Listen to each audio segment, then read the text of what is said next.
Les discussions ont porté sur la protection des milliers de réfugiés et personnes déplacées accueillis par le Tchad. Originaires notamment du Soudan, de la République centrafricaine ou du Nigeria, ces populations vivent des situations de grande précarité. La représentante du HCR, Ménédicte Vuela Ruvendrini, a salué la générosité du peuple tchadien et les efforts du gouvernement dans la recherche de solutions durables. Pour exprimer non seulement la reconnaissance du Haut Commissariat des Nations Unies pour les réfugiés, mais aussi de toute la communauté internationale pour cette politique qui est rare, il faut dire, dans le monde, d'accepter les réfugiés sans condition, malgré certainement les défis que pose une telle présence ici sur le territoire tchadien. Et je peux vous assurer que tant qu'il y a des réfugiés ici, l'HCR restera aussi pour soutenir le gouvernement. Cette visite, la deuxième de Ménédicte Vuela Ruvendrini au Tchad, comprend plusieurs rencontres avec les autorités nationales. Objectif, évaluer la situation humanitaire et consolider un partenariat stratégique face aux défis liés aux flux migratoires. Objectif affiché, rapprocher l'administration fiscale des citoyens en misant sur les nouvelles technologies. Une réforme qui vise à simplifier les procédures, renforcer la confiance entre l'État et les contribuables et bâtir une fiscalité moderne adaptée aux défis actuels. Dans la salle, contribuables, opérateurs économiques, partenaires techniques et financiers, mais aussi cadres du ministère des Finances. La Banque mondiale est fière d'accompagner cette initiative qui s'inscrit pleinement dans nos engagements communs pour renforcer la sensibilisation et la mobilisation des ressources domestiques, améliorer la gouvernance financière et soutenir le développement durable au Tchad. La direction des impôts a rappelé les avancées déjà enregistrées avec la plateforme e-tax lancée en 2022. Il y a une mobilisation notable des recettes domestiques, il y a une meilleure traçabilité des opérations et un suivi automatisé des dossiers fiscaux et une grande simplification et facilitation des procédures fiscales dans les relations entre l'administration fiscale et les contribuables. Avec cette campagne, le ministère des Finances veut sensibiliser largement les opérateurs économiques et le secteur privé. Objectif, que chacun maîtrise l'utilisation de la facturation électronique normalisée et profite des innovations qu'elle apporte. En ce jour d'anniversaire, les militants ont exigé la libération de leur président. Après 107 jours derrière les barreaux, le nom de Succès Masra reste au cœur de toutes les prises de parole. Malgré les démissions et les divisions, le parti réaffirme sa détermination à poursuivre la lutte pour la justice et l'égalité.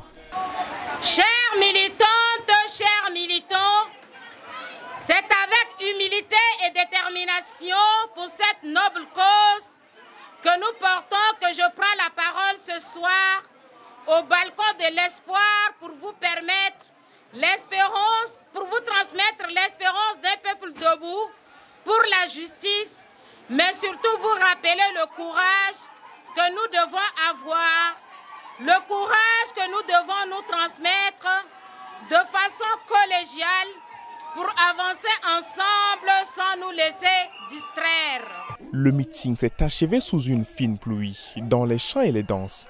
Une manière pour les militants d'afficher leur résilience et leur solidarité. Assis sur le banc de touche, aux côtés du ministre des Sports, Alamay Halina suit attentivement l'entraînement des Sao, une équipe nationale entièrement composée des joueurs évoluant à l'étranger. Objectif, juger l'état physique des hommes avant le choc face aux Black Stars du Ghana. Le match contre le Ghana. Si le Ghana a remporté le match aller, c'est parce que c'était sur son propre terrain. Maintenant, vous êtes sur votre propre terrain et vous allez inaugurer le stade Maréchal Idriss Déby Itno avec la victoire contre le Ghana. C'est un match d'inauguration en quelque sorte. Et Sao, vous n'avez pas le droit à l'erreur. Sao, vous devrez remporter ce match. Et j'en appelle à la population de Djamena de sortir massivement pour venir applaudir les Sao dans ce match qu'il va livrer contre le Ghana. À la manœuvre, le nouvel entraîneur Raoul Savoy. Sa mission, redonner confiance à la sélection et tenter de décrocher une victoire historique le 4 septembre prochain.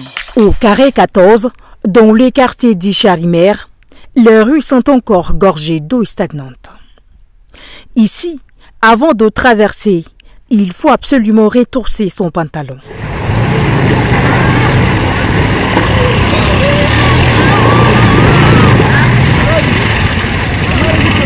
Au début de la semaine, l'eau était si haute qu'une pirogue a même été sollicitée pour permettre aux habitants de circuler.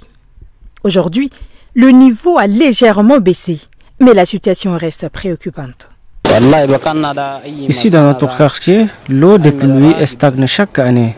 On amène des pirogues pour faciliter la circulation, mais parfois des gens tombent dans l'eau. Chaque année, nous faisons face aux mêmes difficultés. Nous avons 2 ponts dans le quartier.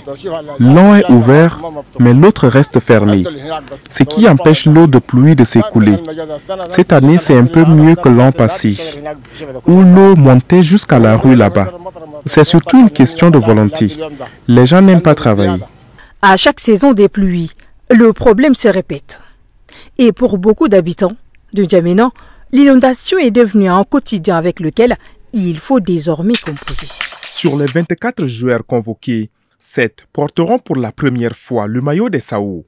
Parmi eux, les frères Tchaouna, Franck et Francky, mais aussi Kouma Lassine ou encore Azaki Mustafa. Le technicien suisse a fait appel à 19 expatriés contre seulement 5 joueurs évoluant dans le championnat local. Une sélection jeune et homogène qui sera la première à fouler la nouvelle pelouse du stade Maréchal Idriss Déby Itno. Un match sans enjeu direct pour le Tchad, déjà hors course, mais qui marque le début d'une nouvelle étape. L'objectif de qualification pour la CAN 2027. Donc pour moi, c'est certes, on est éliminé sur le papier, mais par contre, on n'est pas éliminé dans la responsabilité que nous avons de faire quelque chose de très bon et de sérieux pour ces deux matchs, les 2 suivants et tous ceux qui vont arriver. Voilà. Et c'est surtout important de mettre une dynamique, parce que vous ne pouvez pas vous qualifier pour une compétition dans quelques temps, ce n'est pas par une dynamique tout de suite positive. C'est la dynamique qui vous pousse ensuite à pouvoir, selon le groupe, selon la période dont vous allez jouer, pour pouvoir se qualifier. Les premiers joueurs sont attendus dès ce soir à l'aéroport de N'Djamena. La préparation débutera lundi, avant le grand rendez-vous face au Ghana, le 4 septembre, devant près de 30 000 spectateurs attendus.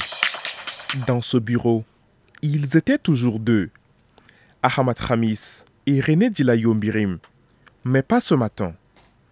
René Dila s'en est allé le 26 août, après 3 semaines passées à l'hôpital de la Renaissance. Un départ douloureux pour l'Onaman, qui perd l'une de ses voix les plus marquantes. Un homme très aimé son travail. Il aime beaucoup les agents. Il travaille sans problème avec tout le monde. On a perdu notre frère Dila René autant que le Radio Tchad a besoin de lui.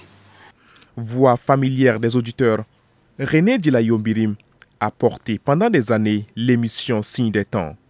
Une voix qui a bercé les générations et qui restera gravée dans les mémoires. Si je sais que c'est Dila qui fait la présentation aujourd'hui, depuis sur le terrain, je sais quel genre du chapeau lui présenter. Dès qu'on est dans la salle de montage et qu'on entend le fixe déjà sonner entre 12h et 13h moins, on sait déjà que c'est Abadjila qui appelle.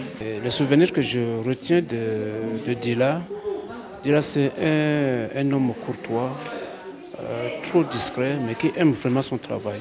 Né en 1963 dans le Logone oriental, il rejoint la radiodiffusion nationale en 1991. D'abord rédacteur en chef stagiaire, puis chef de division, il accède en 2021 au poste de secrétaire de rédaction.